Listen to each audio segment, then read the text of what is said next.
Vamos ler alguns versículos da primeira carta de Paulo aos Coríntios, capítulo 3, versículo 1.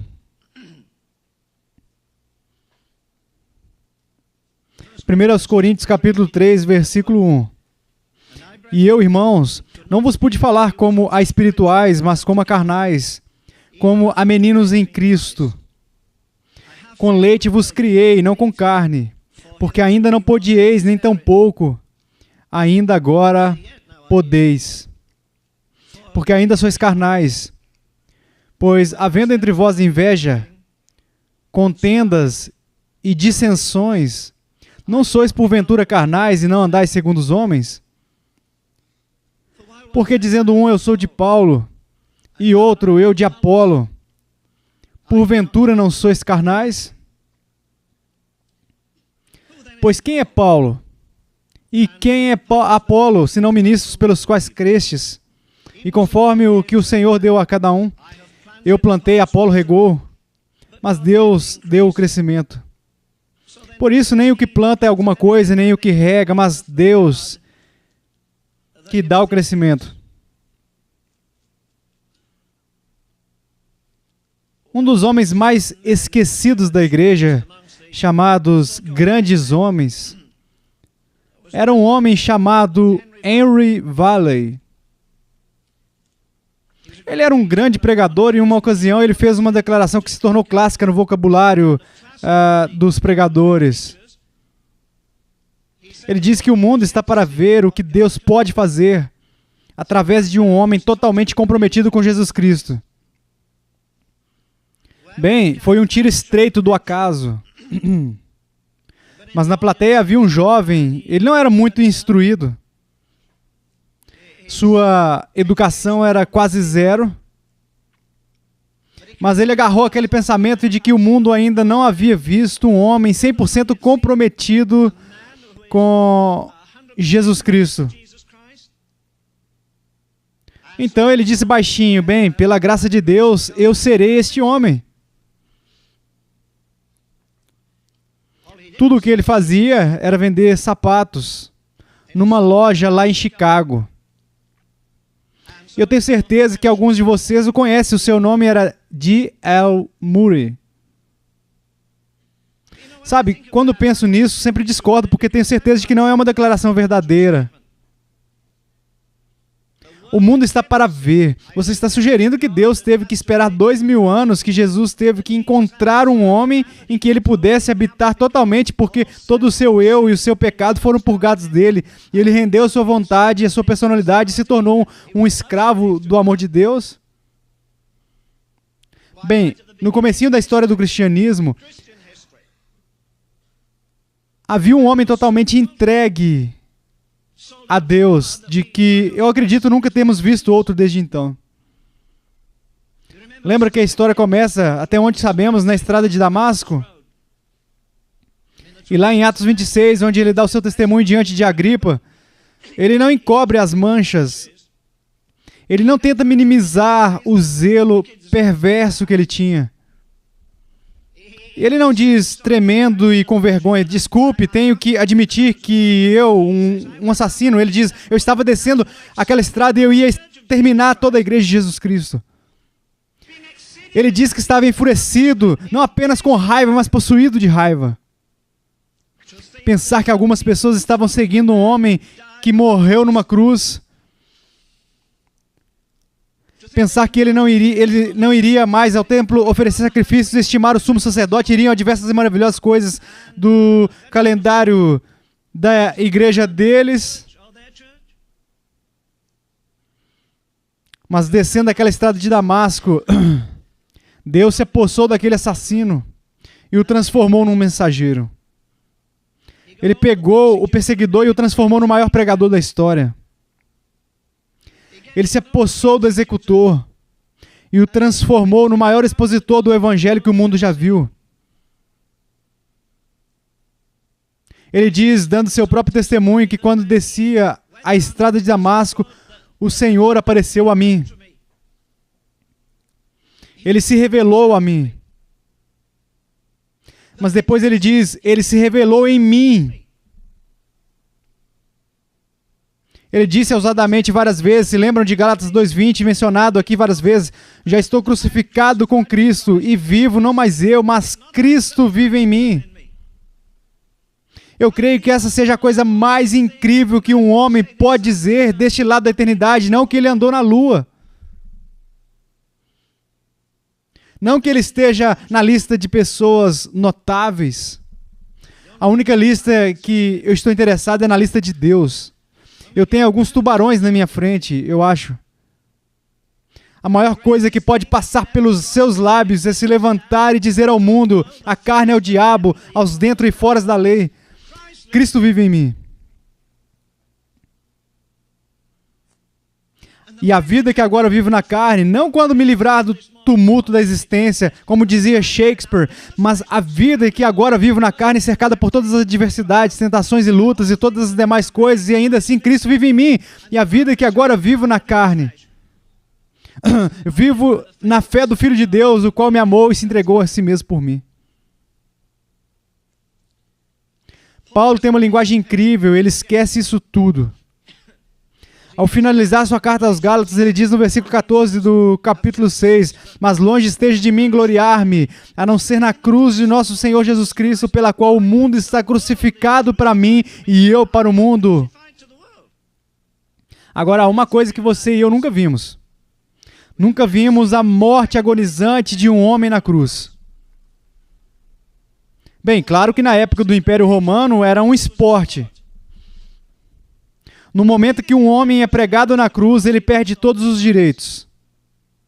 E se você fosse pregado na cruz, você perderia os seus também. No momento que o homem era pregado na cruz e elevado, as pessoas podiam fazer o que quisessem. Podiam jogar um balde de lixo nele, podiam jogar ovos, podiam pedrejar, ele perdia todos os direitos. E antes de ele morrer, seus olhos eram arrancados, suas costelas eram quebradas, o sangue pingava dele. E todos ficavam animados se fosse um tipo de Barrabás que estivesse lá. Ele merece tudo isso, ele destruiu a vida de outras pessoas, ele estuprou, ele enlouqueceu as pessoas. E eles continuavam com uma lista de coisas que ele fez. Ele devia morrer de 1000 maneiras diferentes. Mas assim que os sinos da cidade tocavam, eles não permaneciam lá. Eles voltavam para a cidade. Às 6 horas, eles não podiam ver a vítima sangrando, não havia ninguém lá às 6 horas da manhã. Nos braços da cruz estavam os abutres. Eles arrancavam os olhos, eles rasgavam o corpo, o sangue escorria, aí os cães vinham de Jerusalém e lambiam o sangue como lamberam o sangue de Jezabel. Ninguém queria fotografar eles, não tinha fotografia ainda, mas ninguém queria ver aquilo. Um espetáculo sangrento. Um homem cujas partes do corpo estavam penduradas. Um homem cujo corpo estava tão distorcido que você dificilmente poderia dizer se era uma estrutura humana. Ele tinha sido apedrejado, ele estava coberto de lixo. Havia excremento e todas as outras coisas ofensivas. E Paulo diz, quando eu digo adeus ao mundo, eu estou dizendo adeus a uma coisa imunda. O mundo está crucificado para mim. É um mundo imundo, é um mundo corrupto. Mas não só isso, ele ainda diz, eu estou crucificado para o mundo. O povo dizia do apóstolo Paulo, eis um homem com uma vasta cultura, ele tem um intelecto colossal. Ele será um grande sumo sacerdote como Hileel, o ancião, ou qualquer outro sumo sacerdote que já houve na história. Uma tolice! Ele ficou tão encantado com esse cristianismo que ele renunciou tudo o que podia ter no mundo. Sim, é fácil para você e eu cantarmos como Isaac Watts, se todo o reino da natureza fosse meu. Receio que não façamos isso. Um amor tão incrível, tão divino. Este homem teve uma revelação de Deus que eu não acho que alguém já tenha tido antes ou depois. Eu tenho certeza de que ele mencionou com fervor o verso, porque Deus amou o mundo de tal maneira que deu seu Filho. Ele repara a grande extensão do mundo. Olhe para a vida surpreendente deste homem. Ele começou sua vida na capital histórica do mundo, Tarso. Ele terminou sua vida na capital militar do mundo, Roma. Ele foi a capital intelectual do mundo. E em Atos 17, eles descobriram este homem baixinho. Quando o viam, diziam que pessoalmente ele aparentava ser fraco, mas descobriram que eles porque ele possuía um intelecto cintilante, surpreendente. Eles falaram de poesia, ele respondeu com poesia. Eles falaram de filosofia, ele respondeu filosofia. Eles falaram de história deles, ele respondeu com a história deles. Este homem é versátil, totalmente desenvolvido. E eles se surpreenderam com este homem incrível. Então ele chegou a uma situação que é da qual o grande pregador escocês falou anos atrás. Estou tentando lembrar o nome dele, James alguma coisa, mas enfim. Anos atrás ele disse que eles ouviram Paulo atentamente. Eles se surpreenderam que houvesse um judeu que soubesse tanto de história grega, filosofia. Tenho certeza de que ele leu Platão e tudo mais. Mas aí, como diz este grande pregador, ele tocou a trombeta da ressurreição. Ele desceu as ruas e quando viu as ruas, elas estavam cercadas de igrejas, como nós diríamos, elas estavam cercadas de locais de adoração. Isso não impressiona muito a gente, impressiona? Nós simplesmente descemos a rua e dizemos, aquela é a igreja católica, aquela é a testemunha de Jeová, aqueles são os mormons ali, os Hare Krishnas, se encontram aí os mormonistas, se encontram ali e por aí vai. Não mexe com você o fato de que essas pessoas estarem ensinando sobre falsos deuses e estuprando a mente das pessoas como um homem estupra uma garota?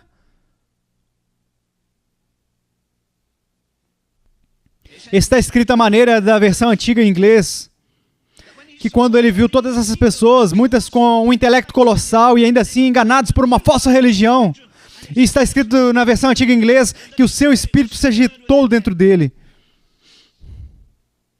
Não sou muito amante da versão amplificada, não sei quando ela concorda comigo, mas na versão amplificada não diz que seu espírito se agitou dentro dele. Ela diz que quando ele viu toda essa gente enganada por espíritos enganadores, ele ficou irado.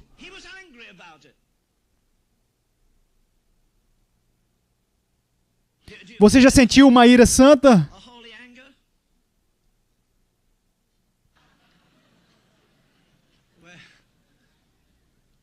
Estamos tratando de 1 Coríntios capítulo 3. E falando no momento. Estamos falando do versículo 14 da Epístola aos Gálatas, na qual Paulo diz: mas longe esteja de mim gloriar-me, nenhum homem tinha maior pedigree que o de Paulo. Ele era da tribo de Benjamim, descendente de Abraão, ele tinha tudo a favor dele. Novamente eu creio que ele tinha um intelecto colossal, acho que ele tinha uma mente muito brilhante. Ele conheceu os filósofos, eu disse que ele começou sua vida na antiga capital do mundo, Tarso. Ele foi para a capital intelectual do mundo, Atenas, ele debateu com eles lá, e ainda assim, não há nenhuma epístola de Paulo aos atenienses. Por quê? Bom, eu não vou criticar Paulo, eu só vou dizer que ele não falou sobre redenção, que ele de fato falou, e eles não puderam acreditar, ele levou a trombeta do evangelho aos seus lábios. E ele soou a ressurreição. Veja, eles tinham até um altar para o Deus desconhecido, e ele disse, este Deus desconhecido que anuncio a vós outros, ele desceu ao céu da terra, seu filho morreu e ressuscitou. Aí eles mostraram o portão. Não podemos ouvir esse tipo de coisa. De lá ele partiu de capital intelectual do mundo, passou assim, também pela capital religiosa do mundo, Jerusalém. Mas ele desceu do lugar em que se cultuava o cérebro para o lugar em que se cultuava o corpo, Corinto. Na época dos apóstolos, você não precisava unir 100 adjetivos sobre a corrupção de um homem, sua ansiedade e todo o resto. Você só precisava de uma palavra para descrever. Ela era Corinto, e imediatamente você sabia que ele era o mais perverso dos perversos. O antigo comentarista bíblico alemão Meyer, não F.B. Meyer, este era inglês, mas o outro Meyer, um comentarista alemão diz isso. Bendito o sublime milagre de Deus que uma igreja de Jesus Cristo pode ser estabelecida em Corinto.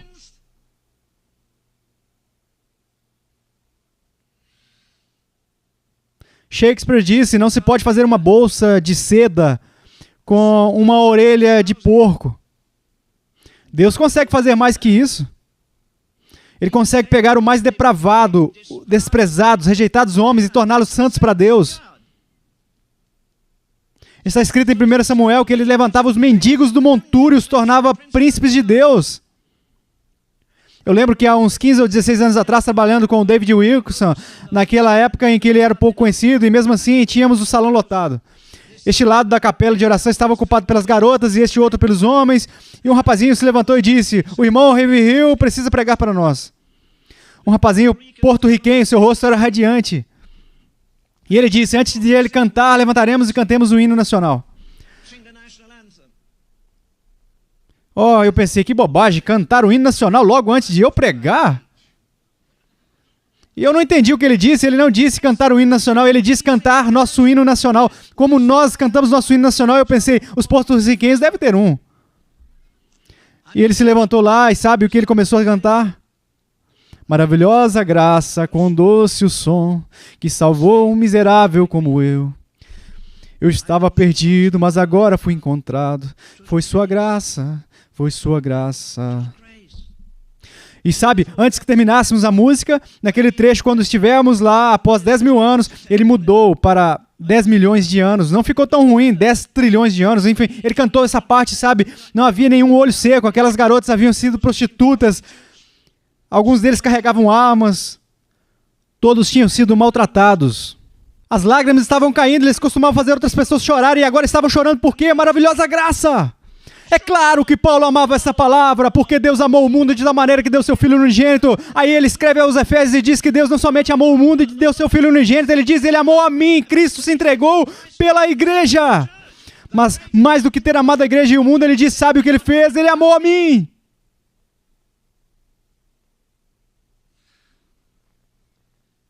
Você já caiu de joelhos alguma vez e disse, obrigado, Senhor, por salvar a minha alma e não nossas almas?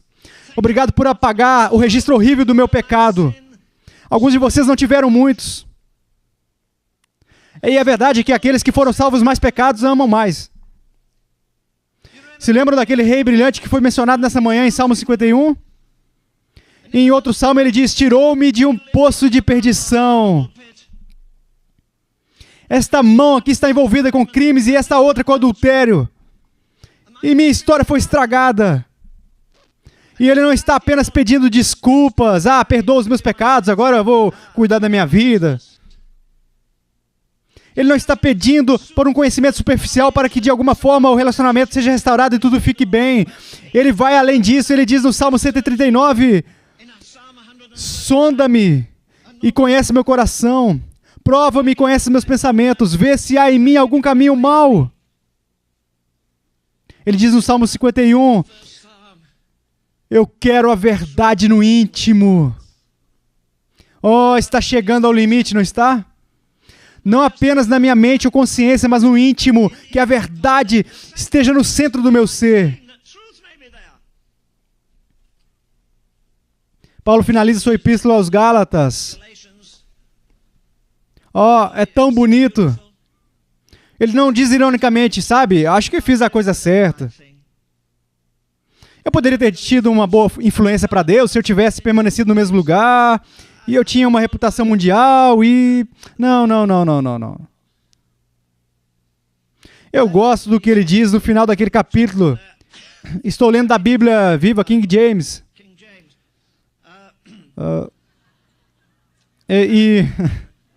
O verso 17 do último capítulo diz isso, eu gosto disso, ouça a provocação dele. Quanto ao mais, ninguém me moleste.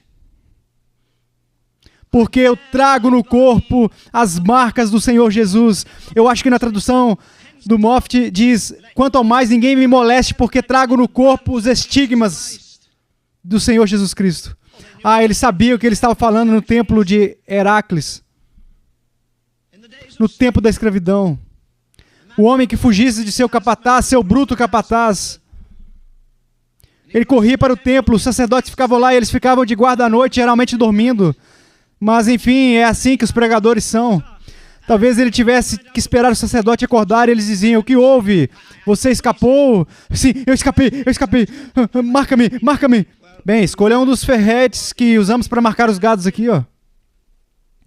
Com qual Deus você gostaria de ser marcado? Ele escolhia o estigma, ele escolhia a marca de um determinado Deus e ele era marcado nas mãos. Consegue imaginar ele colocando a mão lá, cerrando os dentes e a carne chiando quando o ferro em brasa é pressionado? Ele deslizava a sua toga. Se estivesse usando uma e era marcado atrás do seu pescoço, ele levantava o pé e era marcado no peito do pé. Paulo diz: ninguém me moleste. Eu estou marcado. Eu trago as marcas de um escravo. Eu sou um escravo de Jesus Cristo.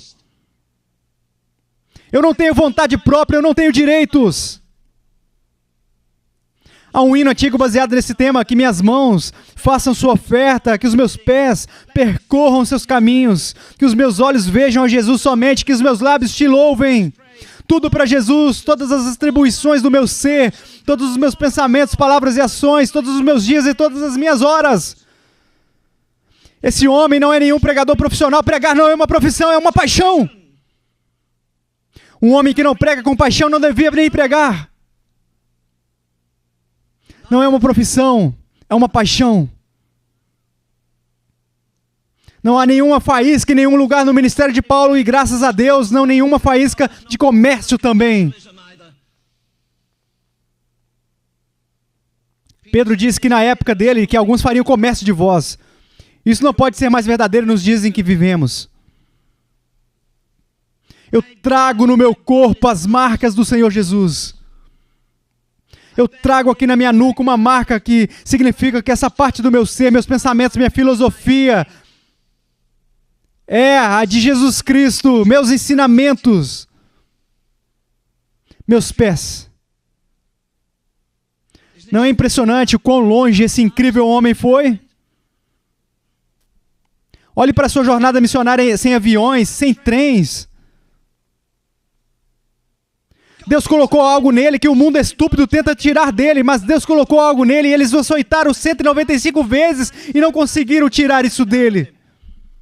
E ele foi pendurado num tronco no Mediterrâneo por 36 horas, mas não conseguiram tirar isso dele. E eles tentaram arrancar isso dele, mas o Deus Todo-Poderoso colocou algo nele de modo que eles não estavam tentando matar o apóstolo Paulo, eles estavam tentando matar a Jesus Cristo, porque Cristo habitava nele.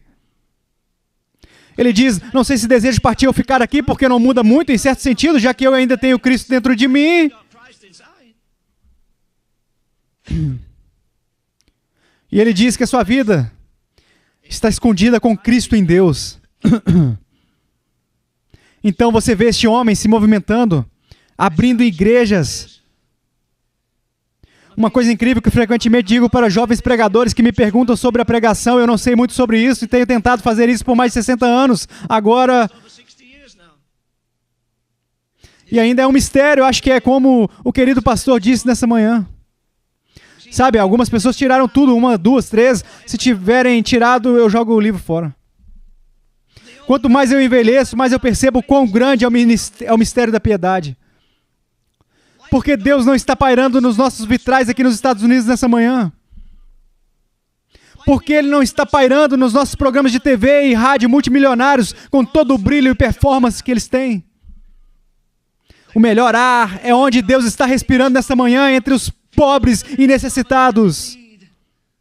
O avivamento em Nagaland, nordeste da Índia. Eu li um relato que um irmão me enviou recentemente. Ele foi pensando que ia ocorrer um avivamento como o de Fire. Achamos que fomos fazer uma cópia com papel carbono e dizer: Senhor, duplique isso desse jeito, mas não balance o barco. No dia 11 de julho, no The Wall Street Journal, que eu acho que muitos de vocês leem por terem interesse em investimentos, mas no The Wall Street Journal, de 11 de julho, está escrito: eu ia trazer o papel, mas eu esqueci. Mas diz lá que um avivamento evangélico está se movendo nos Estados Unidos agora mesmo. Mas está tendo pouco efeito. É como dizer que houve um terremoto na Califórnia, a Nova York, ontem à noite, 8.6 na escala Richter, mas ninguém sentiu.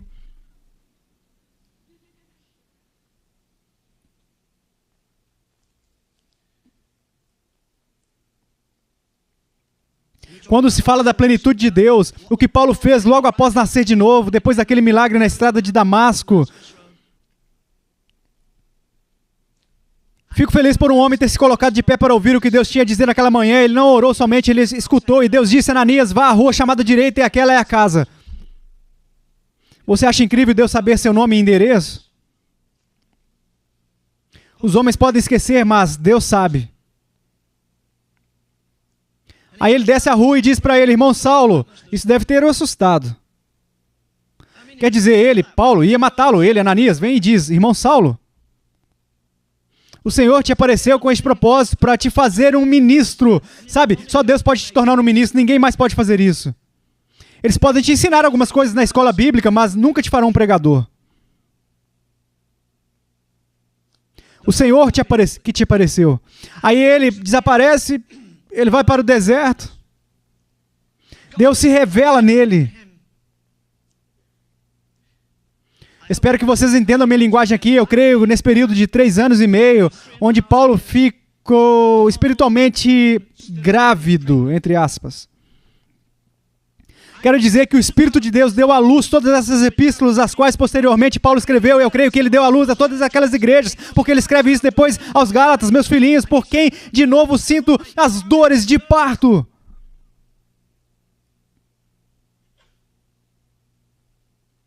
Falamos sobre o texto: de seu interior fluirão rios de água viva.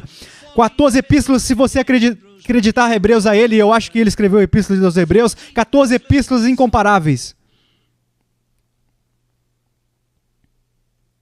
Eu vos lembro de novo, o cristianismo não foi servido ao mundo numa bandeja de prata. O cristianismo foi servido, ou nasceu, em uma sociedade totalitária, sofisticada. E mesmo assim, Jesus nunca falou nada sobre a escravidão. Todos esses caras que estão correndo para Washington, eles não corrigem a casa de Deus, mas querem corrigir a Casa Branca. A resposta para a nossa situação atual, a política e todos os outros dilemas que temos na nação, não serão resolvidos no salão oval da Casa Branca, serão resolvidos no cenáculo da casa de Deus. It'll be solved, if it's solved at all, in the upper room in God's house. A forma como os pregadores estão correndo para Washington nos faz pensar que os políticos são o sal da terra. Eles não são. Eles não podem nem colocar a própria casa em ordem. Deus proibiu estritamente Israel de descer ao Egito para pedir socorro, e todos esses caras estão correndo para os políticos. Nós queremos a Bíblia de volta nas escolas. Eles dizem: bem, eu não estou muito preocupado com isso. Eu gostaria de ter a Bíblia de volta em cada casa. Então esqueça a escola. Alguns de nós queremos que os professores façam o que o papai e a mamãe deveriam fazer.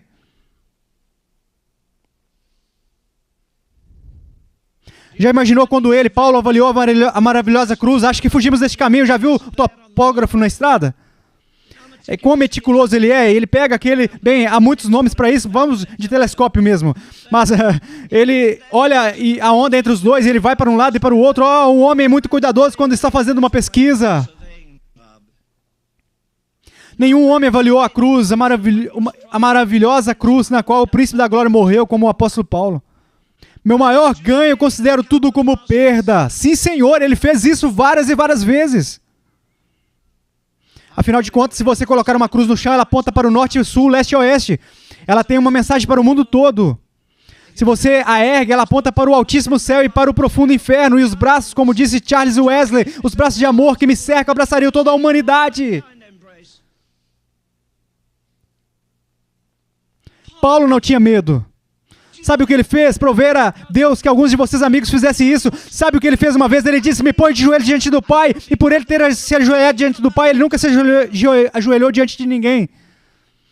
Nem de demônios, nem de políticos. Ele permaneceu de pé, magnificente. Não é incrível como um homem cortês, com seu manto lindo e seus lindos anéis e toda a sociedade ofegante, quando ele, Félix, entra...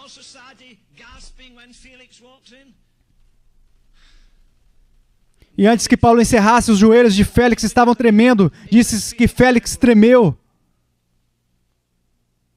Ele vai a um dos homens mais notáveis da época e o que ele diz? Por pouco me persuades a me fazer cristão. Estou à beira disto. Paulo disse: provera a Deus que tu se tornasse tal qual eu sou, exceto essas cadeias. Não é adorável? Ele estava com correntes. A diferença de Paulo para o homem no trono era que o homem no trono tinha correntes, mas elas estavam no seu interior. As correntes de Paulo estavam do lado de fora. Ele não tinha nenhuma no interior dele. Ele era livre. Livre do medo dos homens, livre do medo das consequências, livre de qualquer coisa que o diabo ou outra pessoa pudesse colocar nele. Quanto ao mais, ninguém me moleste, ele diz, porque trago no corpo as marcas do Senhor Jesus. Receio que Paulo olharia com compaixão e verdadeira pena de nossa fraca fé. Eu digo às vezes que são dias de teologia magra e pregadores gordos.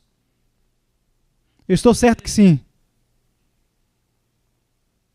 Não há nenhum cristianismo sentimental com o apóstolo Paulo. Não tem essa de vir para a cruz e apenas ter os pecados perdoados. Não, não, não, não, não, não. O homem que só quer seus pecados perdoados está brincando com o cristianismo. Ele necessita mais do que ter os pecados perdoados. Ele necessita mais do que aquele registro do coração apagado. Talvez você tenha pecado suficiente para condenar 1000 pessoas. E Deus, em sua infinita misericórdia, quando você confessa e você suplica, e você tem um coração quebrantado, você se arrepende, Ele pega seu registro, Ele lança no seu eterno quintal, para nunca mais ser lembrado contra nós, nunca mais para sempre. Mas o homem precisa mais do que perdão. Ele precisa de limpeza. Ele precisa mais que limpeza, ele precisa da habitação. Ele precisa ser liberto da escravidão do pecado e se tornar um escravo de Jesus Cristo. Agora eu disse que Paulo foi a capital do intelecto, onde eles adoravam o cérebro, e depois ele desceu para Corinto, onde eles adoravam o corpo. A conversa contínua em Atenas era a sabedoria. A conversa contínua em Corinto era a perversidade. Eu não leio que ele tenha enviado cartas pedindo suporte para ir para lá. Eu não leio que ele tenha feito reserva no Holiday, num hotel ou em outro lugar. Este homem estava preparado para seguir os passos de Jesus em todo o caminho, o mais longe possível. Alguém disse a um amigo meu recentemente, talvez construiremos um prédio para Deus. Ele respondeu, escute, deixa eu te dar um conselho. Não construa nada que possa te envergonhar daqui a alguns anos. Esse é um ótimo conselho. Eu vejo o dinheiro de Deus indo para prédios imponentes e piscinas e quadras de tênis e me dá vontade de vomitar. Com o mundo faminto, com o campo missionário precisando de dinheiro. Paulo ataca os coríntios. Bem, ele não entra nessa coisa de filosofia. Ele não os deslumbra com seu conhecimento. Ele começa a sua epístola dizendo, não fui até vocês com palavras persuasivas de sabedoria humana. Praticamente dizendo, eu acabei de tentar isso no último lugar em que passei, aqueles filósofos estoicos, epicureus e outros, eles se maravilharam, abriram os olhos, se surpreenderam com o que eu disse, mas eu não os alcancei. E por isso eu estou regressando à base. Há alguns anos havia um professor nos Estados Unidos, seu livro foi publicado recentemente. Eu acho... Não sei se ele estava em Yale, não, em Princeton. Ele tinha apenas 40 e poucos anos quando contraiu uma doença terrível. Seu corpo começou a se encurvar. Ele tentou achar uma resposta para esse problema, mas não conseguiu. Então, um dia, alguém disse para ele que ele precisava ir para Paris, pois havia um médico lá. Agora, isso acontecia quando os navios eram lentos, não havia nem mesmo navios rápidos, muito menos aviões. Quando ele chegou a Paris, alguém disse, não temos a resposta. Acho que você vai encontrar ela lá em Genebra. Em Genebra, eles disseram, não temos a resposta aqui. A resposta está na Áustria. Ele chegou na Áustria e alguém disse, não, a resposta está na França. Ele chegou na França e disse, está depois do Canal da Mancha da Inglaterra. Na Inglaterra disseram, não temos a resposta. O médico que tem a resposta está lá na Escócia. Quando ele chegou lá, o médico disse, sinto muito. Eu não tenho a resposta para isso. Fizemos algumas investigações, mas não temos a resposta. Como hoje em dia conseguimos diagnosticar o câncer, mas não conseguimos curá-lo. Estamos tão ocupados injetando bilhões na indústria bélica e deixamos pessoas morrerem à nossa porta. Então temos o suficiente para destruir outro país, não é maravilhoso? Não tenho resposta. Ele voltou. Ele estava pensando em se atirar do navio. Um dia ele estava passando por uma rua não muito longe de Princeton. Um homem disse para ele, licença, senhor, o senhor é o professor James? Ele respondeu, sim. Bem, o senhor está muito doente. Não é incrível como as pessoas dizem o óbvio? Eu estava de cama com gesso no meu queixo, aos meus pés, eu pulei de um hotel em chamas em 51. Eu quebrei minhas costas em 3 lugares, minha perna esquerda quebrou em 3 pedaços, quebrei meus 2 pés. Aí eu estava deitado lá na cama, sabe, sem conseguir me virar, sem poder fazer nada, sem poder me barbear, sem poder comer. Minha querida esposa ficou comigo de dia e de noite. Aí alguém entrou no quarto e disse: olá, irmão Riverhill, você está doente? Não, estou me preparando para jogar tênis, não está vendo que já estou com meus equipamentos de tênis? Está caindo um temporal, você está encharcado e alguém diz: ó, está chovendo?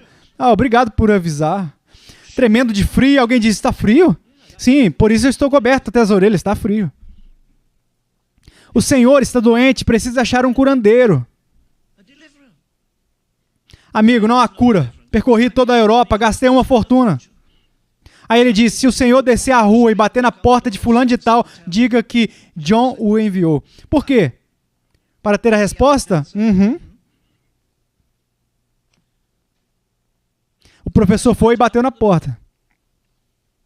Aí um pequeno trabalhador veio, suas mãos não eram macias, não eram delicadas para manusear um bisturi e operar, elas eram cheias de calos e o homem, obviamente, não era muito instruído. O professor disse: como você pode ver, eu tenho uma doença terrível e ela está se desenvolvendo rapidamente, eu quero me livrar dela e entendo que você tem a cura para ela.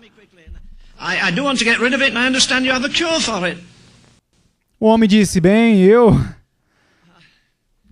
posso orar por você. O professor disse: o quê? Ele disse: eu posso orar por você.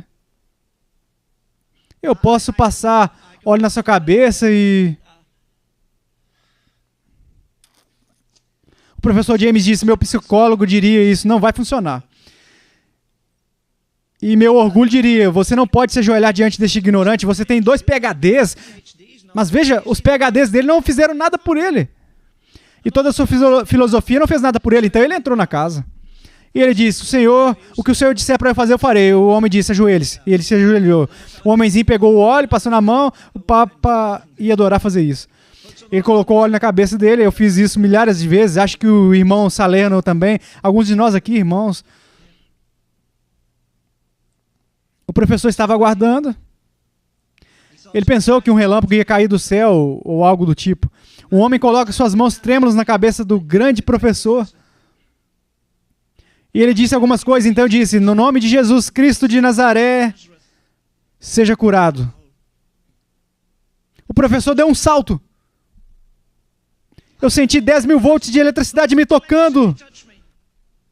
Olha, minhas pernas estão bem, ó, eu estou ótimo. Não sei como isso aconteceu. O homenzinho disse: eu também não. Dizem que Deus é fiel para ouvir as orações. A questão é que ele percorreu a metade do mundo para achar uma resposta. In order to answer, find an answer. E nós estamos percorrendo o mundo todo tentando achar uma resposta através da psicologia. E a resposta, ela está na velha rude cruz, tão desprezada pelo mundo. Ela tem a resposta para os dilemas humanos, até para as doenças e desordens mentais. Eu não me importo com o quanto você enfatiza a tragédia que Adão trouxe ao mundo. Você está me sugerindo que não há nenhum jeito para o coração humano ser limpo? Satanás poluiu as bases da sociedade humana e Deus não tem resposta para essa poluição? Eu gosto daquele hino: rompas tu o pão da vida. Eu gosto do verso que ele diz: então toda a escravidão cessará e todos os grilhões cairão. Paulo havia visto homens e mulheres serem redimidos da corrupção. Ele os viu serem transformados e agora ele está escrevendo 18 meses depois. E ele diz: vós sois carnais. E ele diz: sois carnais. Ele usa 2 palavras gregas diferentes aqui para carnalidade, mas eu não vou tratar delas nessa manhã, sei que vocês não estão muito interessados. O ponto que eu quero enfatizar é este: ele diz: vocês são bebês em Cristo. Sabiam que quando um homem vai cortar um diamante, ele tem que ser muito firme? Ele olha de diferentes ângulos, ele amplifica uma pequena fenda, ele pode cortar do jeito errado e ela não será mais valiosa do que muito vidro. E ele é muito, muito cuidadoso. Na Inglaterra guardamos as joias da rainha, as joias da coroa. Elas ficam cercadas por cerca elétrica. Você não consegue roubá-las, é impossível. Nunca ninguém tentou de qualquer maneira. Eu penso no Michelangelo, quando ele estava esculpindo a cabeça do rei Davi em uma pedra. Se não tivesse cuidado, uma escorregada. E aquele pedaço original ia significar que o nariz foi tirado da orelha. E ficaria estragado. Mas nenhum homem lidou tão bem com um diamante. Michelangelo nunca trabalhou com tanta acuracidade. E nenhuma mãe teve um filho que inflamou tanto o coração como o cuidado que Paulo teve com a sua igreja. A tragédia é que somos muito evangelísticos. Nós registramos as estatísticas e o pregador vai na noite seguinte. Esse apóstolo Paulo não era assim, não era um evangelista aventureiro. A coisa mais preciosa com que lidamos é a alma do ser humano. As ilhas vão afundar um dia, a Capela Sistina explodirá em pedacinho. Mas a alma de um homem viverá para sempre, sempre, sempre, sempre. Ou nas trevas eternas, ou na felicidade eterna. O céu é uma alegria impecável, não haverá nenhuma dor. O inferno é uma miséria eterna, não há nenhuma alegria. Só há um caminho para o céu, há milhões de caminhos para o inferno. O que você precisa fazer para ir para o inferno? Nada, não faça nada, só isso. Você não precisa desrespeitar Deus, você não precisa blasfemar o nome de Deus, não precisa ser um adúltero. Apenas cruzem os braços, pois o maior pecado do mundo não é adultério, o maior pecado do mundo é eu posso cuidar da minha vida sem Deus. Esse é o maior pecado.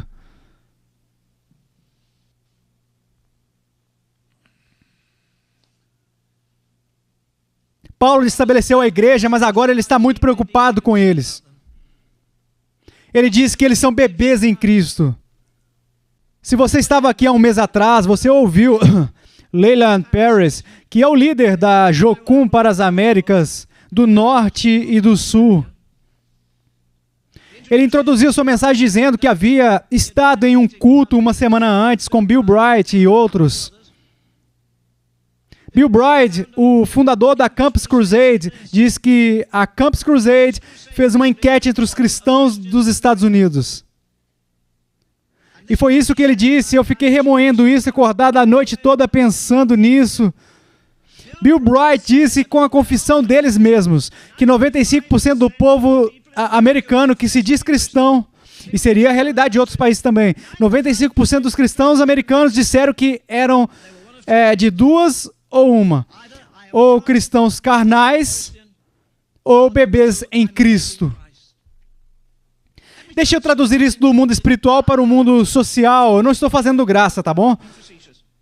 É como ouvir o rádio amanhã de manhã ou assistir ao seu programa na TV e o apresentador dizer o seguinte: acabamos de fazer uma enquete em toda a Força Aérea, em todo o Exército, entre os homens que estão conduzindo aqueles, como se diz, aqueles portas-aviões multibilionários.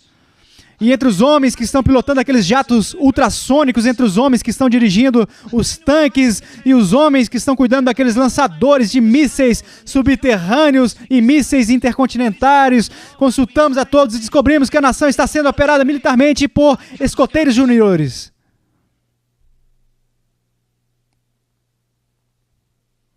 Isso nos chocaria? O quê? Eu vou dormir à noite e há um camarada, um anãozinho, conduzindo um porta-aviões multibilionário, um escoteiro júnior.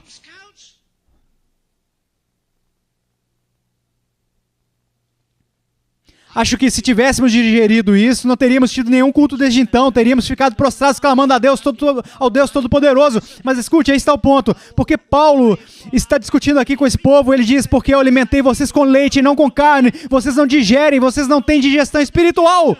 Bem, escute, apenas na América nesse momento eu ouso dizer isso diante de Deus, eu creio que tenhamos centenas de milhões de fitas gospel e milhões de livros gospel. E milhões, e milhões. E temos centenas de escolas bíblicas. E centenas durante o ano, centenas de seminários E temos pessoas memorizando as Escrituras. E temos cerca de 5.000 estações de rádio que todos os dias pregam uma porção das Escrituras. E mesmo com tudo isso para nos alimentar. Meu Deus, onde fomos parar com tudo isso para nos alimentar? 95% de nós são aleijados espirituais. Crianças espirituais. Bebês espirituais.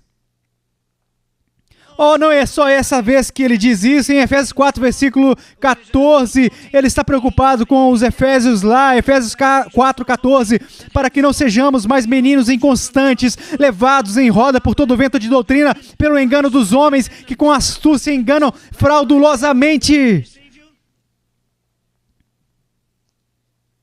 Ele está preocupado com os Efésios.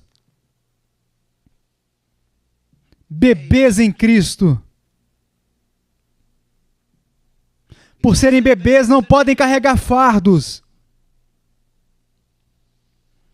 Eu lembro de quando eu era criança, eu ia no jardim, tínhamos um jardim de flores, como dizemos na Inglaterra, um jardim de vegetais, e eu tentei carregar um balde de batatas, eu fiz força e meu pai disse, coloca no chão, vai machucar sua coluna. Quando eu estava com quase 13 anos, eu vi um balde pela metade, fui pegar e meu pai disse, coloque isso aí, você vai carregar quando for forte o suficiente para carregar.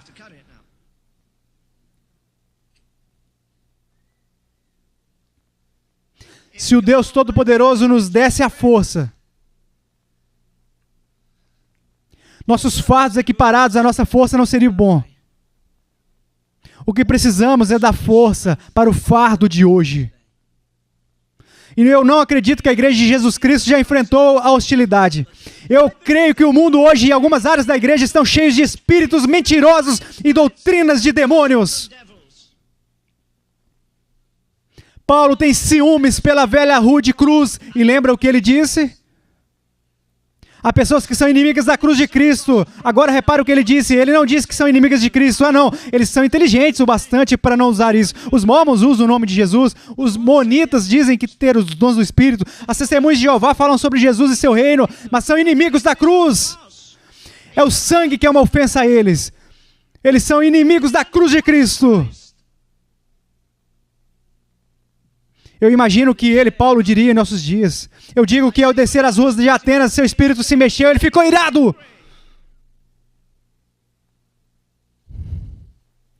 Bebês, crianças, cheios de autopiedade, interesses próprios, egoísmo, autopreocupação. Primeiro eu.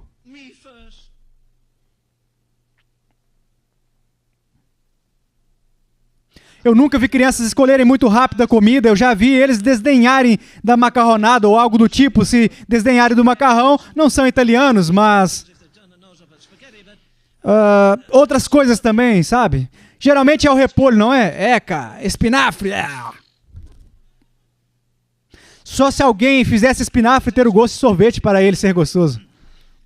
Não, elas são bem seletivas no que elas comem e bebem.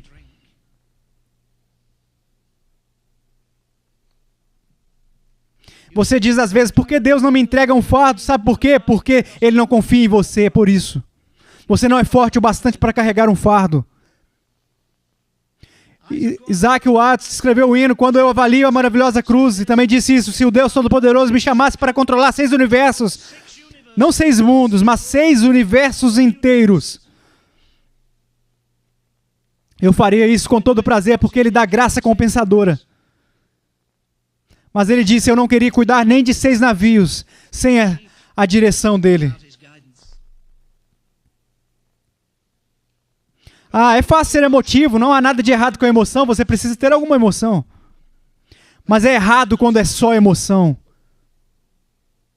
Crianças, elas amam as pessoas, mas só amam por emoção. Quem elas amam mais? A tia Bess. Claro que as irmãs têm uma personalidade muito mais agradável, mas as irmãs são pobres. Então, quando elas ouvem a tia Bess chegando, elas sobem na janela, ela está vindo. Por quê? Porque ela sempre traz presentes. E elas só amam baseado nisso, porque ela dá. E algumas pessoas amam a Deus porque Ele dá. Nós temos agora esse truque de prosperidade desgraçado.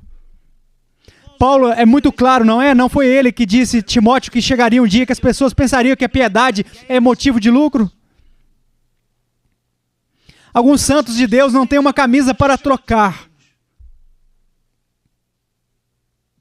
Leiam a edição atual da Reader's Digest, revista de seleções no Brasil, ou peguem emprestado, peçam a alguém, roubem e depois devolvam, mas enfim. Há um artigo tremendo lá nesse mês sobre Laos, um país que não podemos esquecer.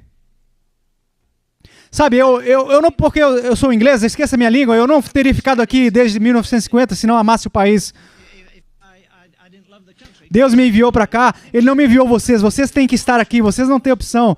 Ou pelo menos a maioria de vocês, tudo bem, não fiquem tão tristes. Eu vim porque Deus me disse para vir.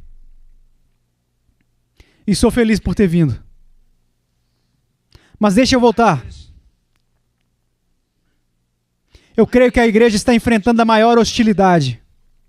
Eu creio que há uma guerra nos céus como nunca houve antes. Em 1896, quando a convenção de Kelowsk foi fundada, a senhora Penny Lewis foi uma das fundadoras. Não, o avivamento de Gales veio de Kelowsk. Mas a senhora Penny Lewis disse naquela época, vamos ter uma invasão do poder maligno sem precedentes. Tivemos 2 guerras mundiais sangrentas desde então. Eu ia dizer que estou convencido de que neste exato momento, como a nação sabe por que estamos sofrendo, por causa dos pecados dos nossos pais, pelo que fizeram com as pessoas na época da escravidão. Estamos sofrendo por isso, porque a maldição vai até a 3ª e a 4ª geração. Estamos sofrendo pela destruição causada ao Vietnã. Estamos sofrendo porque o presidente Nixon e o secretário Henry Kissinger disseram que não estávamos bombardeando o Camboja e temos bombardeados por 1 ano. E agora essas pessoas legais com quem estamos tentando ser amigáveis. Podemos estabelecer a 2ª fase, tratamento com sal. Vamos procurar tratamento também, se isso ocorrer. Se isso ocorrer. Se isso ocorrer. Sangrento, enganador, eles não odeiam os Estados Unidos, eles odeiam a Deus. Nós vamos tentar nos casar politicamente com esse sistema imundo, prostituto. Bem, é bom tomarem cuidado, porque se fizermos isso, haverá um castigo horrível. Eu vejo pessoas indo para o Antigo Testamento e pegando um versículo para os Estados Unidos. Escute, você não pode pegar um versículo dado a Israel. Israel foi o primeiro. Na minha opinião, não era a nação, era a igreja. O povo de Israel não podia casar com outro povo. Eles não podiam nem gostar de outro povo. Eles não podiam nem andar como os outros povos.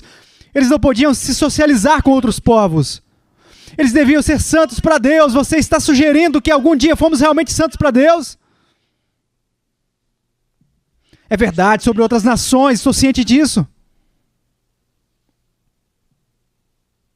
Se algum dia Deus procurou por um homem que esticasse os ombros e carregasse o fardo, esse dia é agora, no momento em que vivemos. Se algum dia já precisamos estar em alerta para não sermos apanhados por doutrinas falsas, esse dia é agora, no momento em que vivemos.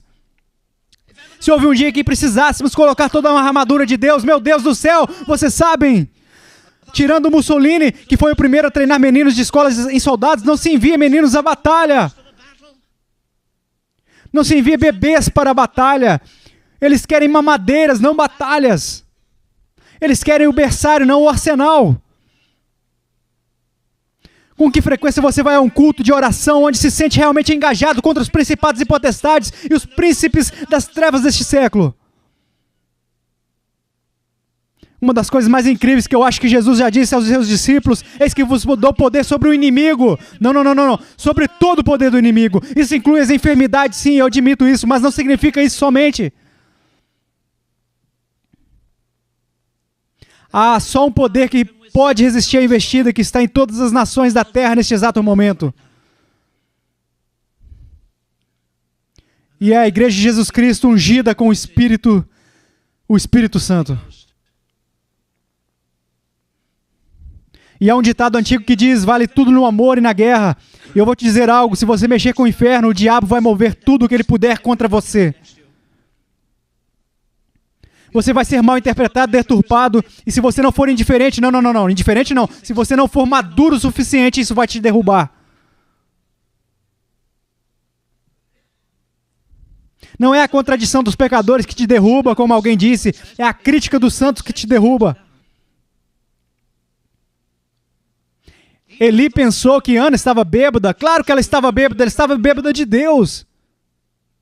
Ela estava intoxicada. Ela foi até Deus para que ele removesse a barreira.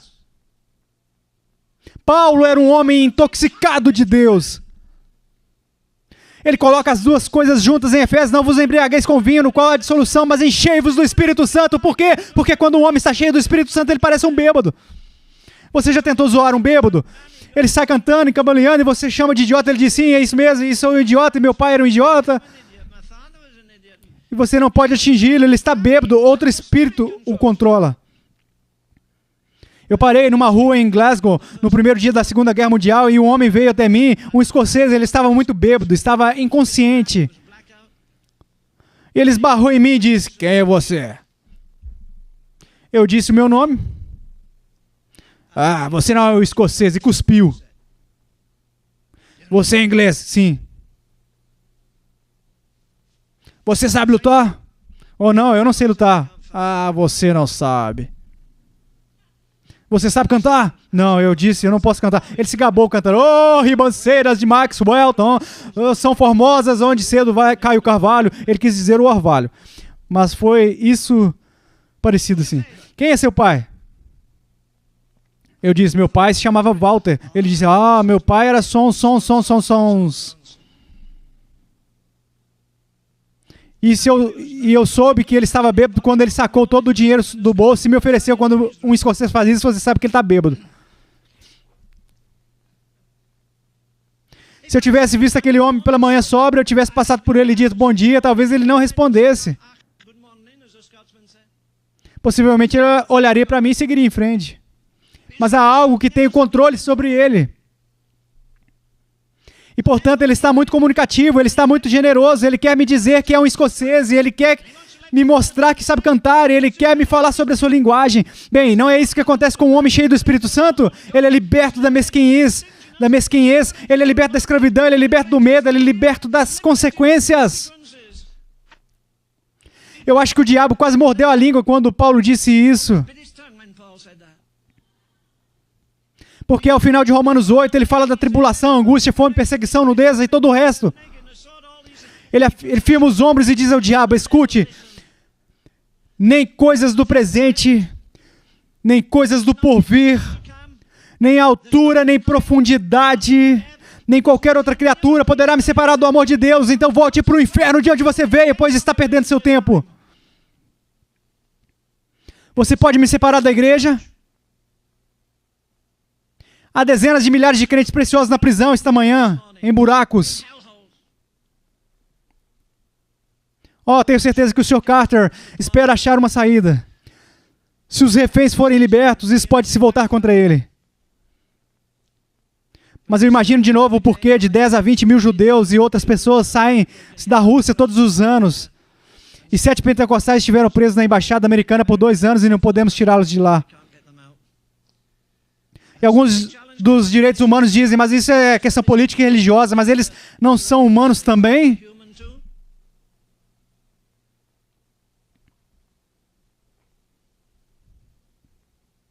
Talvez isso sirva de testemunho para o poder do cristianismo. Eles têm medo de libertar 7 pessoas, elas podem sair e perturbar o mundo. Elas podem sair, entrar na Rússia e perturbar o sistema errôneo. Paulo está cego, ele diz: eu não vejo se é judeu, grego, escravo ou livre. Se eu vejo um rei, sua coroa de ouro, seu ritual, e daí? Por dentro ele está morto. Porque veja só, há 2 tipos de pessoas no mundo: as que estão mortas no pecado e as que estão mortas para o pecado.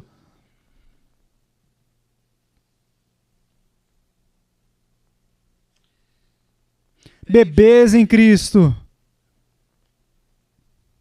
Outra característica é a teimosia. A jovem ali testemunhou nessa manhã sobre teimosia e indisposição. Faça o que Deus diz. Muitos de vocês aqui nessa manhã não precisam de mais luz. Isso só pioraria a sua situação no julgamento. O que você precisa mesmo é de mais obediência. Alguns de vocês sabem há muito tempo o que deve fazer e não fazem.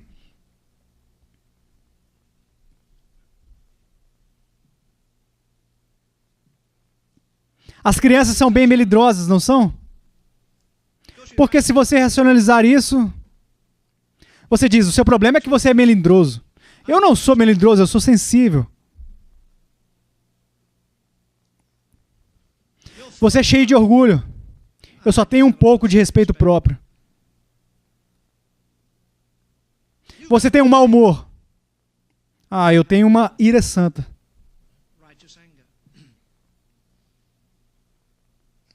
Sempre vai haver uma desculpa que funciona.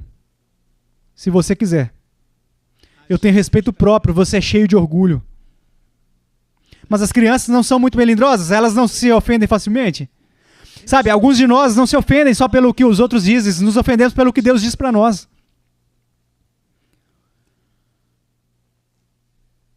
Uma marca da carnalidade é a teimosia. Era uma grande escola, tem um novo nome agora, ficava em Chicago em 1950, quando fui lá pela primeira vez. Eu esqueci o nome completo, era alguma coisa com o evangélico. E naquela época, o Dr. Harry Jessup era o pastor. Ele foi para a Inglaterra e pregou, eu lembro dele dizer que tinha uma irmã, que tinha uma filhinha linda, uma garotinha modelo, e ela era muito mimada. Ela sempre vestia roupas bonitas, ela tinha uma mente muito boa, ela recitava um poema de cerca de 12 estrofes. E os escritores estavam indo jantar na casa deles e sua mãe disse, querida, eu lhe comprei um vestido novo e depois do jantar vou te colocar naquela cadeira e você vai recitar o seu poema. Sim, mamãe. E quando o jantar acabou, a mãe disse, eu queria agora que todos ouvissem o que Preg aprendeu. Ela aprendeu um poema adorável, ela tem 10 linhas e minha filhinha vai recitá-lo. Venha, querida. E ela subiu na cadeira e ficou assim, ó.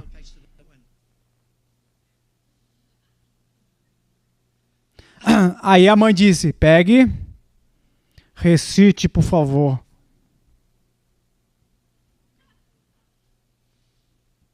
Pegue, recite. Se você não recitar, você vai para o seu quarto. E a Peg continuou. A mãe dela a levou para o quarto e a colocou em um closet antigo que eles tinham e passou o ferrolho. E certamente ela perdeu a noção do tempo na festa e esqueceu a Peg lá em cima. Oh, ela tá lá em cima, tadinha. E quando ela chegou lá, ela escutou um barulho assim, ó. Pum, pum, pum, pum. Isso é engraçado. Ela abriu a porta e lá estava a Peg. Você vai recitar sua parte? Ela respondeu não. O que você está fazendo agora? Ela tinha a língua presa e respondeu, cuspindo. Cuspi no seu vestido, cuspi no seu casaco de pele, cuspi nos seus sapatos. Estou só aguardando para cuspir mais. Em outras palavras, ela decidiu não fazer o que a mamãe dela disse.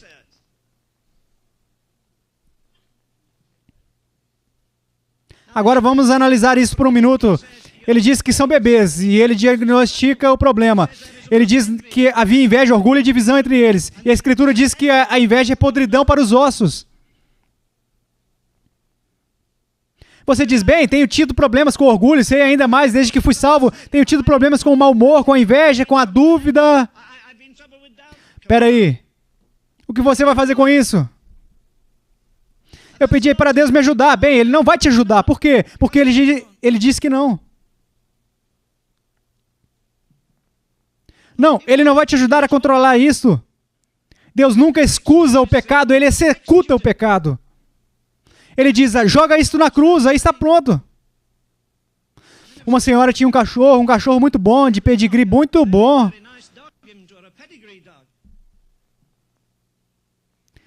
Ele tinha um longo rabo que não podia ser cortado. Alguém perguntou se ela tinha os papéis, documentos do cachorro. Ela respondeu sim, por todo o chão. Mas o cachorro, sabe, esse cachorro não devia ter rabo, precisava ser cortado até a traseira. Ela disse, eu não sabia disso. O homem voltou poucos meses depois para ver o rabo. Ele disse, você fez errado, devia ter cortado rente a nádega. Ela disse, não, isso é cruel, eu corto 5 centímetros por mês.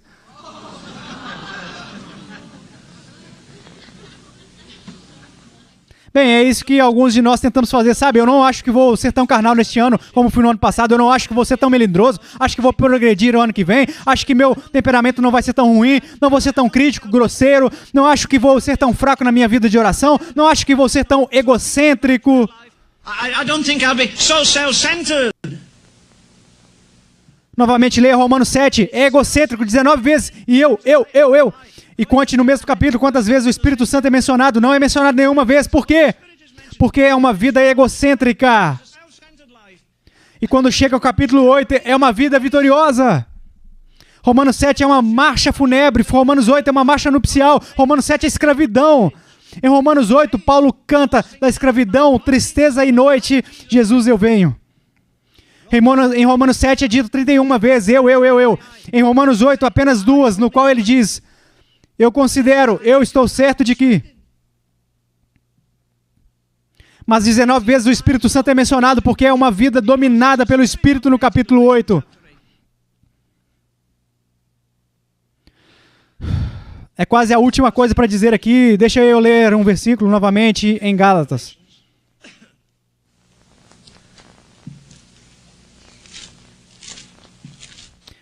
Gálatas 4:1, se puder olhar rapidinho.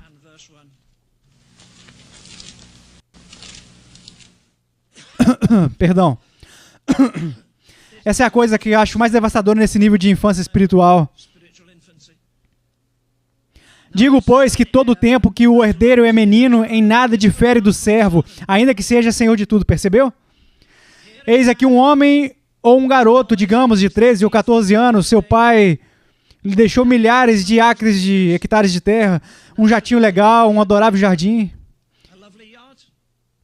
10 milhões de dólares em dinheiro. E mesmo assim, o garoto de 15 anos está tão desamparado quanto o servo que limpa o estábulo. Por quê? Ele é o herdeiro. A sua mãe pode provar que deu à luz do homem que morreu recentemente. Seus parentes podem endossar, ele também tem a certidão de nascimento, mas nada disso é suficiente. Todo o tempo tem o que o herdeiro é menino, em nada difere do servo, ainda que seja senhor de tudo. Mas está debaixo de tutores e curadores até o tempo determinado pelo Pai. Você se lembra de uma daquelas palavras maravilhosas que Jesus disse aos seus discípulos? Ainda tenho muito para vos dizer, mas não podeis suportar. Eu digo reverentemente diante do Deus Todo-Poderoso, não diga isso para mim no trono do julgamento. Não me deixe estar de pé diante de John Wesley, Finney e todos os grandes santos de todas as eras. E ouvir Haverhill, eu tinha muito para te dizer, mas você estava tão preocupado que não pude falar com você. E mesmo que eu pudesse, você não era maduro bastante para lidar com isso. É fácil cuspir texto se você perdoar a palavra grosseira. É fácil dizer, sabe, nessa geração, vamos cumprir a palavra de Jesus em que ele disse, obras maiores farão. Caramba, eu queria ver um começo com algumas obras menores neste momento. Eu gostaria de ver um grupo de homens indo a algum lugar como nos arredores de Dallas, se você preferir mesmo que esteja fervendo com as escolas bíblicas. Mas indo a uma cidade como Finney fez e dizer, não vou sair dessa cidade até que aconteçam dois movimentos, Deus se movendo e o diabo saindo daqui. Não temos ninguém assim hoje, nós temos aventureiros, temos grandes ofertas de amor, nós queremos glamour. Paulo nunca glamorizou o evangelho, é um evangelho muito sangrento, é um evangelho ensanguentado, é um evangelho de sacrifício. Eu creio que o cerne do cristianismo é o sacrifício. Não sucesso, sacrifício. 5 minutos na eternidade, eu acredito que cada um de nós desejaria ter sacrificado mais, orado mais, amado mais, suado mais, se afligido mais, chorado mais.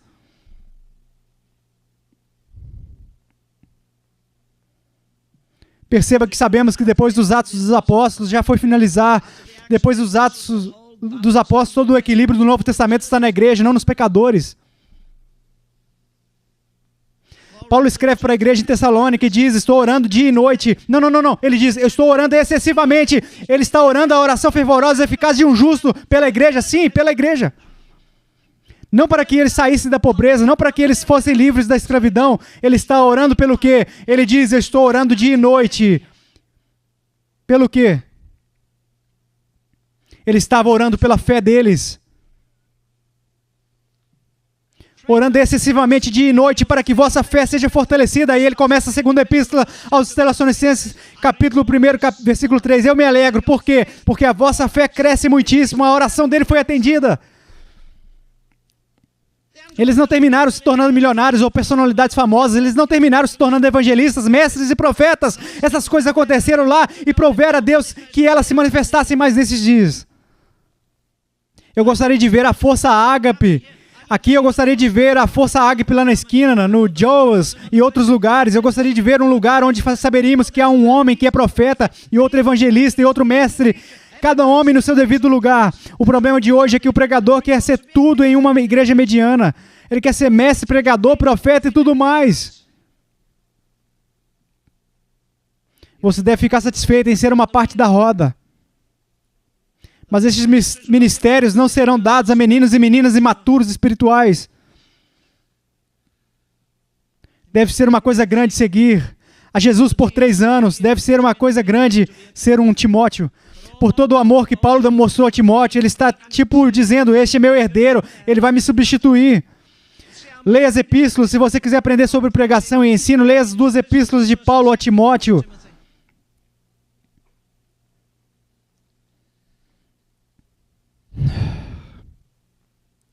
O tempo que o herdeiro é menino, em nada difere do servo. Mas deixe-o chegar à idade da maturidade. Eu nunca descobri a resposta para isso. Eu converso sobre isso com Deus às vezes e com outros homens sábios aqui. 3 homens sábios aqui na primeira fila. Mas, sabe, Paulo, não é incrível como Paulo é o teólogo mais profundo que a igreja já teve? E geralmente quando falamos do apóstolo, chamamos João de apóstolo do amor.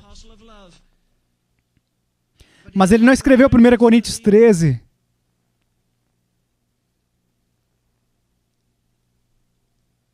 Paulo escreveu 1 Coríntios 13.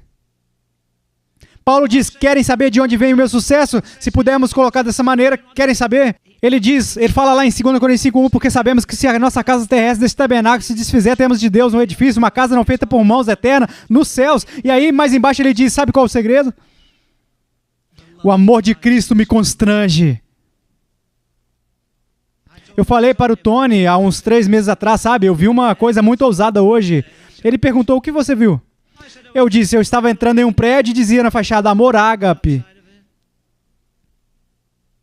É a melhor coisa do mundo. Eu disse, Tony, o que fizemos? Colocamos uma placa no nosso portão dizendo, se você não encontrar amor em nenhum outro lugar, você encontra aqui na ágape. Se você não encontrar um amor que nunca acaba, você encontra na ágape. Se você não encontrar um amor que tudo suporta, tudo crê, tudo espera, nós nunca desistimos de você. Quer dizer, nós colocamos isso no muro lá fora. Agora, ou isso é verdade ou somos hipócritas. Amor. Amor tão incrível, tão divino, exige minha alma, minha vida, meu tudo. O poeta diz, o amor sempre fica de mãos abertas enquanto o entrega. Porque é uma prerrogativa do amor dar e dar. Deus amou o mundo de tal maneira que deu seu Filho, único Filho. Cristo amou a igreja e se entregou por ela. E se você ama, ele diz, você dá a sua vida por seus irmãos. Isso não quer dizer que você deva morrer por eles. Isso quer dizer que você deva compartilhar a sua vida. Isso significa que todos os dias, quando eles tiverem necessidade, você supre essas necessidades. Não é simplesmente dizer, atire em mim e não nele. Isso é fácil, você se livraria daqui. Pois você fecharia os olhos e estaria na eternidade, se livraria dos impostos e de tudo mais. Seria maravilhoso. Mas quando se trata de compartilhar a sua vida, é uma coisa muito, muito diferente. Deixa eu só olhar aqui, vou levar só mais uns minutos, não sei quanto tempo ainda tenho. Eu estava lendo Romanos nessa manhã, Romanos 6.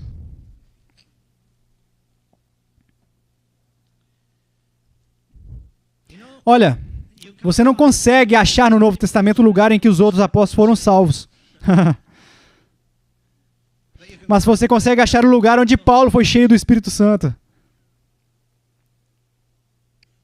Quando os filhos de Israel saíram do Egito, que é uma tipologia do mundo, e o faraó, que é uma tipologia do diabo, quando eles saíram do Egito, eles cantaram uma canção que se dissipou na brisa. Mas quando eles entraram na terra prometida, Canaã, eles construíram um altar permanente. Eles construíram uma coluna de pedras, um registro permanente de que eles estavam atravessando para a terra prometida. Uma terra que emana leite e mel. E às vezes sugerimos que ser cheio do Espírito Santo é a resposta de todos os problemas. É o fim de todos os seus problemas. É mesmo, o fim do começo. É aí que eles começam. Jesus foi cheio do Espírito Santo e imediatamente o Espírito levou ao deserto. Você sabe o que o batismo com o Espírito Santo pode fazer com você? E nós recitamos isso? Claro que deveríamos. Vou te dizer o que ele fez com aqueles homens em Atos 2. E muitas pessoas dizem, eu tive uma experiência como a de Atos 2, mas Atos 2 leva a Atos 3. E para onde Atos 3 os leva? Para a prisão. E eu conheço muitas pessoas cheias do Espírito que deveriam estar na cadeia, mas tirando isso. É prisão. É prisão. É escravidão. O tipo de escravidão que você coloca no trem, quando ele começa a descer a linha, e a única segurança é que ele seja controlado por aqueles 2 trilhos de metais. Caso contrário, é uma coisa letal. Como disse Madame Guignon, minha liberdade é ter o grande controle. A única liberdade no mundo é ser escravo de Deus. Sai da escravidão do pecado para a escravidão de Deus. Agora, olha o que ele diz no capítulo 6 de Romanos. De sorte que fomos sepultados com ele pelo batismo na morte, para que, como Cristo foi ressuscitado dentre os mortos, pela glória do Pai, assim andemos nós também em novidade de vida. Versículo 5. Porque, se fomos plantados juntamente com ele na semelhança da sua morte. Sabendo isso, que o nosso homem velho foi com ele crucificado, para que o corpo do pecado seja desfeito, para que não sirvamos mais ao pecado. Agora veja, ou você está servindo a Deus, ou a si próprio, ou ao pecado, não há outra área. O versículo 7 resume o texto. Aquele que está morto está livre do pecado. Não significa quando este corpo morrer. O versículo seguinte continua. Ora, se já morremos com Cristo, cremos que também com ele viveremos. Versículo 9. Sabendo que tendo sido Cristo ressuscitado dentre os mortos, já não morre, e a morte não mais se domina sobre ele. Pois quanto a ter morrido de uma vez, morreu para o pecado, mas quando a viver, vive para Deus. Assim também vós consideráveis certamente mortos para o pecado. Vou te dizer, quando isso acontecer, você nunca vai esquecer. Quando você vai ao seu próprio funeral,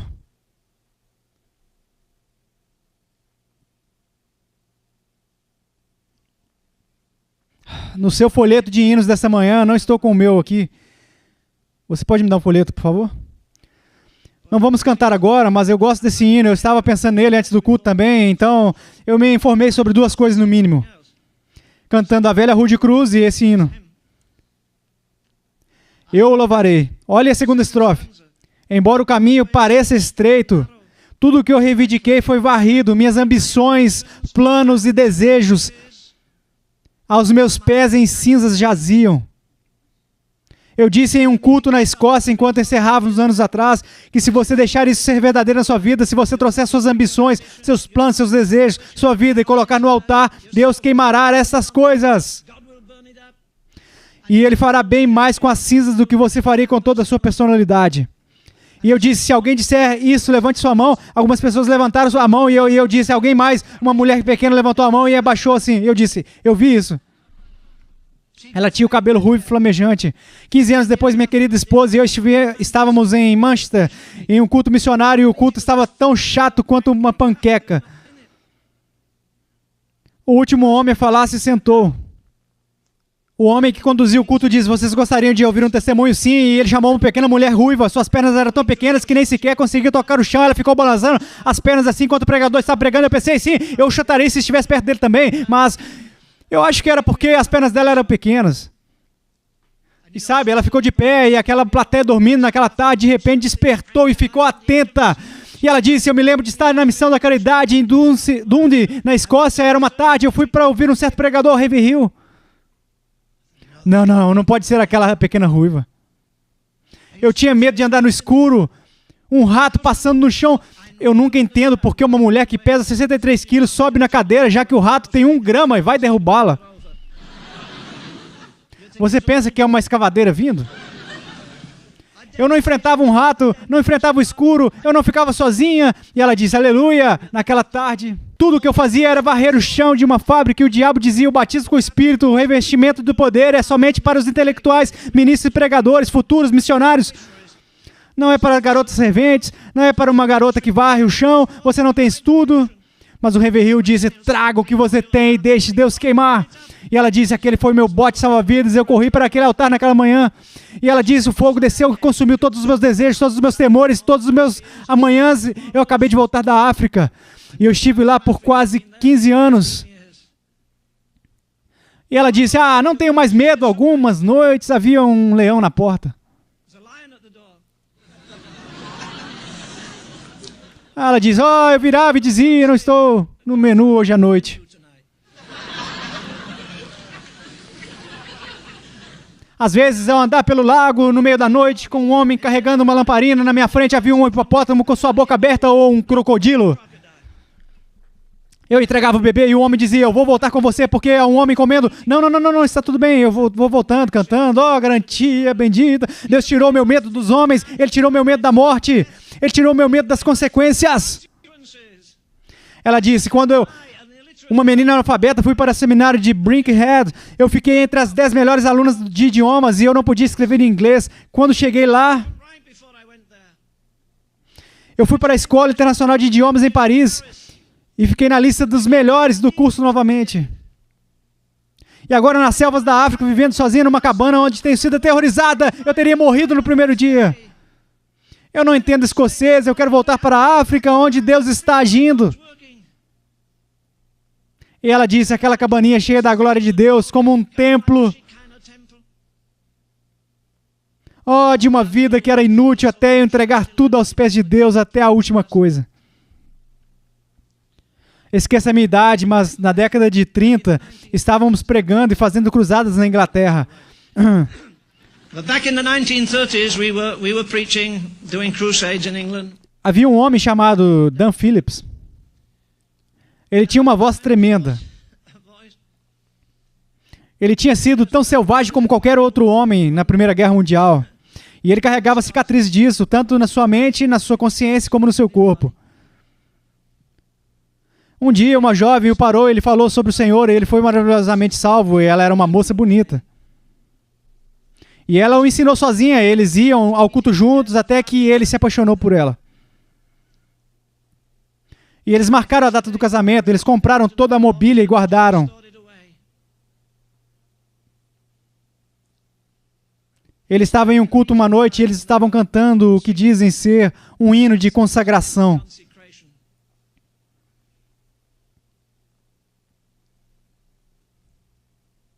Esse papel é meu? Eu escrevi nele? Eu tinha eu escrevi uns versos nele, estou tentando lembrar. Está aqui dentro. Ele está aqui, obrigado. Ok, o nome dele era Dan Phillips. Havia uma atmosfera maravilhosa no tabernáculo em Manchester. Todo mundo sentia que Deus está movendo. Mas principalmente o Dan, pois estavam cantando este verso aqui. Eu entrego meu tudo a ti, meus amigos, meu tempo e as reservas terrenas. Corpo e alma teus serão, somente teus para sempre.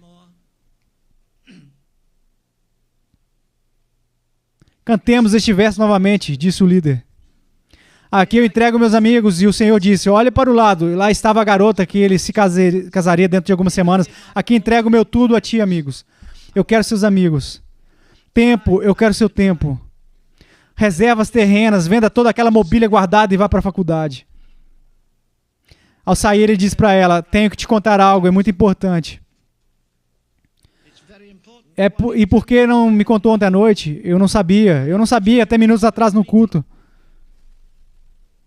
No culto? Sim, enquanto cantávamos aqui, entrego meu tudo a ti, meus amigos, meu tempo. Eu cantei isso centenas de vezes, mas não como hoje. Temos que adiar o nosso casamento. Você tem certeza? Sim. Eu tentei recusar, mas o Senhor disse, você ama mais a ela do que a mim? Então eu vou te recompensar. Você pode casar se quiser, não vou te impedir, mas minha perfeita vontade é que você adie esse seu casamento. Venda suas coisas e vá para o seminário.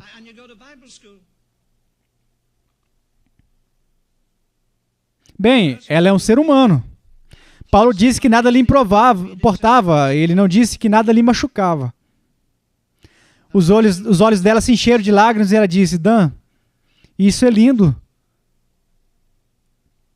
Eu estou feliz por você amar mais ao Senhor do que a mim.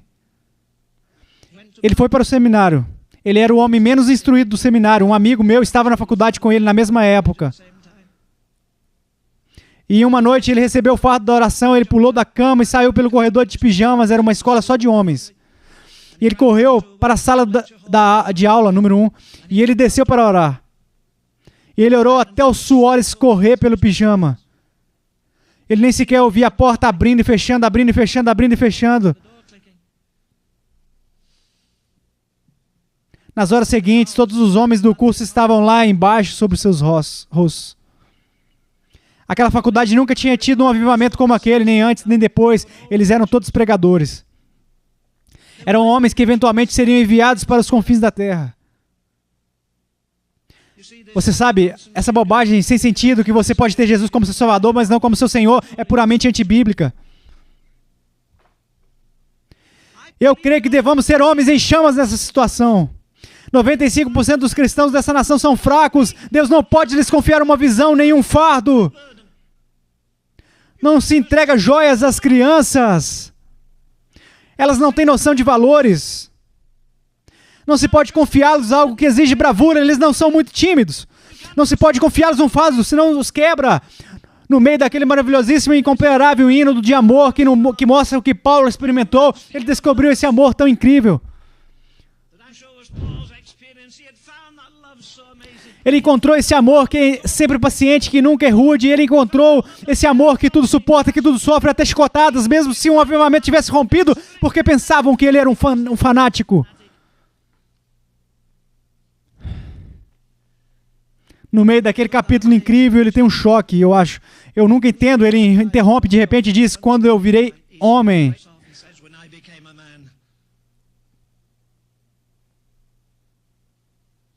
Eu creio que há uma entrada consciente. Assim como os filhos de Israel souberam que atravessaram as águas, pisaram na terra prometida e disseram, essa é a nação de Deus. Chegou um momento na vida de Paulo em que ele sabia. Eu creio que foi depois de Deus ter se revelado a ele, depois de Deus ter se revelado nele. E ele teve 3 anos de estudo intenso, ele foi até arrebatado ao 3º céu. Se você quiser procurar, você não encontra nem 2 minutos que ele tenha se desviado na vida dele. Eu creio que ele viu tudo o que João viu, mas Deus não o deixou escrever. Oh, sim, valerá muito a pena quando vimos Jesus, mas daqui até lá existem milhares de armadilhas. Para alguns de vocês, rapazes, um par de olhos lindos. Para alguns de vocês, moças, um jovem muito promissor. Vai parecer um grande pregador, mas Deus vai querer que você queime sua vida em outro lugar. Para alguns de vocês, apenas serem pais e mães piedosos, pois há uma terrível escassez deles nesse momento.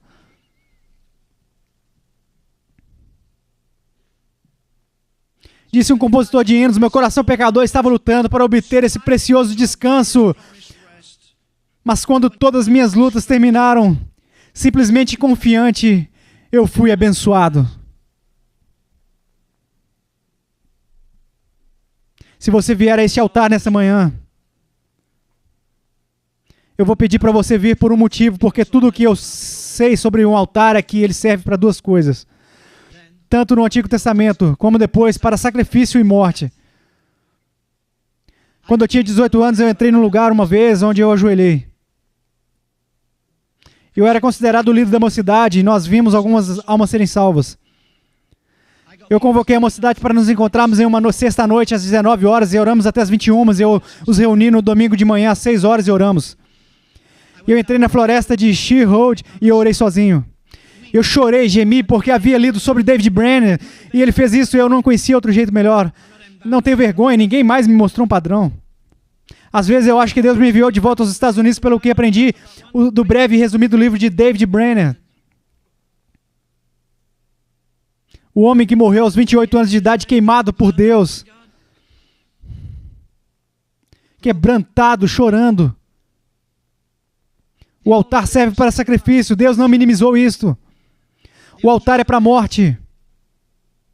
E quando morremos, ressuscitamos em novidade de vida.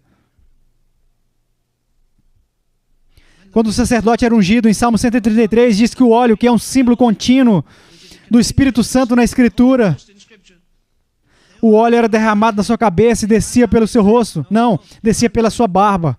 E escorria da sua barba para a sua roupa e da roupa para o chão. Nunca tocava na carne. Se você ler por volta do capítulo 25 de Êxodo, lá diz, a unção não será derramada na carne. Se ungires a carne, serás amaldiçoado. Há muita carne hoje em dia. Há muito de mim, do eu, da autopiedade, interesse próprio, glória própria.